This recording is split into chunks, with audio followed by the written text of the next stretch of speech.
Hello students, हम पढ़ रहे हैं कक्षा 8वीं की एट ग्रेड अभ्यास पुस्तिका, जिसे अब हम हल करेंगे। तो आज हम इसमें करेंगे हिंदी। तो शुरू करते हैं और इसी प्रकार के और वीडियो देखने के लिए चैनल को सब्सक्राइब कीजिए। हिंदी में आज हम करेंगे पार्ट 1 वरदे, जो कि एक कविता है, एक प्रार्थना है और इसके कवि है सूर्यकांत त्रिपाठी निराला। तो इसमें जो प्रश्न दे रखे हैं, प्रश्न पहला है, कवि स्वतंत्रता का मंत्र कहाँ भरने की बात कह रहा है। तो कवि स्वतंत्रता का मंत्र कहाँ भरने की बात कह रहा है, तो इसका उत्तर है कवि स्वतंत्रता का मंत्र भारत देश में भरने की बात कह रहा है। कवि स्वतंत्रता का मंत्र भारत देश में भरने की बात कह रहा है। इसके बाद प्रश्न नंबर दूसरा है, विद्या की देवी किसे कहा जाता है। विद्या की देवी किसे कहा जाता है, तो इसका उत्तर है विद्या की देवी माँ सरस्वती को कहा जाता है। ठीक है, माँ सरस्वती को कहा जाता है, इसका उत्तर आएगा। और ये सारे जो प्रश्न हैं इसमें एट ग्रेड अभ्यास पुस्तिका में सारे महत्वपूर्ण है, आपकी परीक्षा में, वार्षिक परीक्षा में आ सकते हैं। इसके बाद प्रश्न नंबर तीसरा है, नव नभ से कवि का क्या आशय है।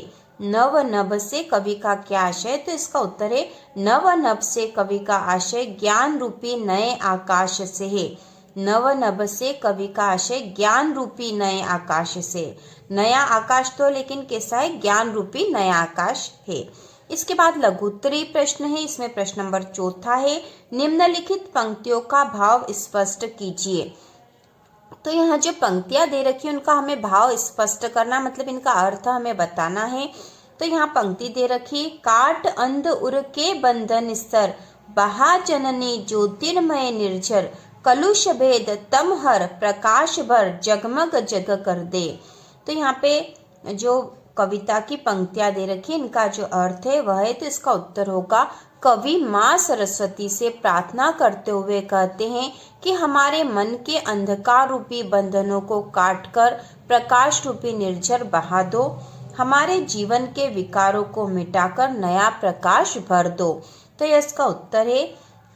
यहाँ पर तम हर, तम मतलब अंधकार होता है, काट अंध उर के बंधन स्तर, काट अंध मतलब अंधेरे के जो बंधन है उन्हें काट दो, उर मतलब हृदय, हृदय के बंधन के जो है, बंधन जो है वह काट दो, बहा जननी है, जननी मतलब माँ, बहा दो, ज्योतिर्मय निर्झर प्रकाश रूपी निर्झर, कलुष भेद जो विकार है हमारे मन में वह हटा दो, कटुता हटा दो, तम हर, तम मतलब अंधकार हटा दो, प्रकाश भर मतलब प्रकाश भरो, जगमग जग कर दे, यह पूरा जो जग है वह जगमगा दो। तो इस प्रकार यह इसका भाव होगा। इसके बाद जो प्रश्न नंबर 5वां दे रखा वह है, नवजात शिशु के चरण कमल के समान सुंदर है, वाक्य में उपमेय उपमान, यहाँ पे उपमान लिखा है, साधारण धर्म में वाचक वाचन शब्द छाट कर लिखिए। तो यहाँ पे जो उपमा अलंकार है, चरण कमल में उपमा अलंकार है, तो इसमें उपमा में जो जो शब्द होते हैं, उपमेय उपमान साधारण धर्म और वाचक शब्द क्या क्या है वह हमसे पूछे हैं। तो यहाँ पे है, उपमा अलंकार में किसी एक वस्तु की दूसरी वस्तु से तुलना की जाती है, तो जिस वस्तु की तुलना की जाती है वह होता है उपमेय, और जिससे जिस विशेष वस्तु से तुलना की जाती है वह कहलाता उपमान। तो यहाँ उपमेय है शिशु के चरण, शिशु के चरण कैसे हैं, कमल के समान है, तो यहाँ उपमान है कमल। और साधारण धर्म क्या है, जिस बात में सुंदरता बताई गई है वह है सुंदर, और वाचक शब्द है समान। इसके बाद प्रश्न नंबर 6 है, आकाश के 3 पर्यायवाची शब्द लिखकर उन्हें वाक्यों में प्रयोग कीजिए। तो आकाश के 3 पर्यायवाची शब्द लिखने और उनका वाक्यों में हमें प्रयोग करना है। तो आकाश के 3 पर्यायवाची है नभ, अंबर और गगन। तो नभ का हम वाक्यों में प्रयोग करेंगे, नभ में तारे चमक रहे हैं। इसके बाद है अंबर, अंबर नीला दिखाई दे रहा है, और गगन, गगन में बादल छा गए हैं। तो नभ, अंबर और गगन तीनों का ही अर्थ आकाशी होगा, ये आकाश के पर्यायवाची है। इसके बाद प्रश्न नंबर अगला जो है वह दीर्घ उत्तरीय प्रश्न है, और प्रश्न नंबर 7वां है, आप माँ सरस्वती से अपने राष्ट्र के लिए वरदान में क्या क्या मांगना चाहेंगे। तो आप अपने अनुसार भी लिख सकते हो कि आप माँ सरस्वती से अपने राष्ट्र मतलब अपने देश के लिए क्या क्या मांगना चाहेंगे। तो इसका उत्तर है, हम निम्नलिखित वरदान मांगना चाहेंगे। पहला, हमारी राष्ट्रीय एकता बनी रहे। दूसरा है हमारा राष्ट्र विज्ञान के क्षेत्र में प्रगति करे। तीसरा है राष्ट्र के लोगों की अज्ञानता दूर हो जाए। चौथा हमारे राष्ट्र में स्वच्छता बनी रहे और पांचवा हमारे राष्ट्र की हर समस्या दूर हो जाए। तो इस प्रकार आप अपने अनुसार भी जो आप माँ सरस्वती से अपने देश के लिए मांगना चाहते हो यहाँ लिख दोगे। इसके बाद पार्ट 1 के बाद यहाँ मूल्यांकन 1 दे रखा है जो कि आपकी बुक के पेज नंबर 5 पर है। पेज नंबर 5 पर है। तो इसमें अति लघुत्तरीय प्रश्न है। प्रश्न नंबर 8वां है, वरदे कविता में वीणा वादिनी किसे कहा गया है? तो इसका उत्तर है वरदे कविता में वीणा वादिनी माँ सरस्वती को कहा गया है।